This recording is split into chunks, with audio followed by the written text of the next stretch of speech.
But let's focus to the commodity space now. Manisha Gupta is joining in. Manisha, what's the one commodity you're tracking today? Thank you for that, Sonia. I'm looking at the crude oil prices because we're looking at good gains onto this one. Last week wasn't so great. We saw 3.5% of a decline, but with the kind of surge that we're looking at right now at 84.5, it's a 4-week highs in case of the crude oil prices. It is also about the summer season demand in US. That seems to be picking up. There are some initial preliminary reports which suggest that the US summer season driving demand could be the highest in last couple of decades.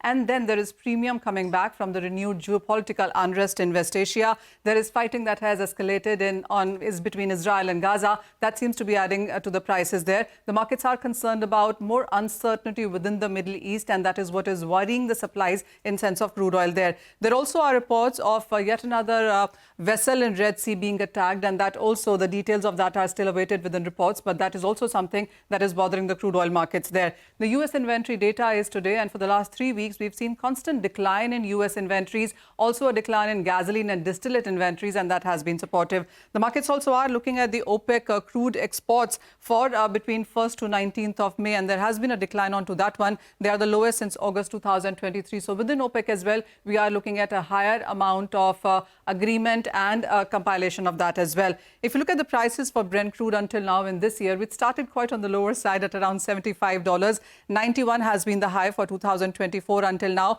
We did see prices go down to 80 as well, but 84 is where we are trading at this point in time. Interesting cues coming in from the global crude demand as well, and those numbers are something that the street is looking for right now. In 2023, an average global demand was 101.9 million barrels per day. In this year, first quarter has seen a rise on that and 102. If you look at just the month of May until now, the demand has further increased to 103 million barrels per day in sense of global markets there. The demand also comes in on the back of from US in sense of Europe and in Asia as well, where we are looking at stronger numbers here. Now, this is the growth forecast estimates coming in from major agencies and the banks as well.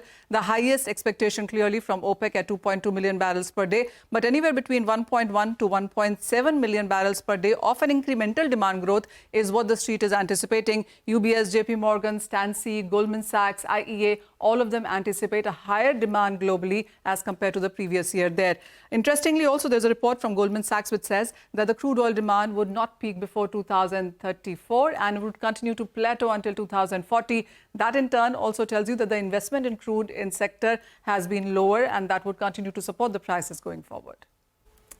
Okay, all right, Manisha, thanks a lot for that. Well,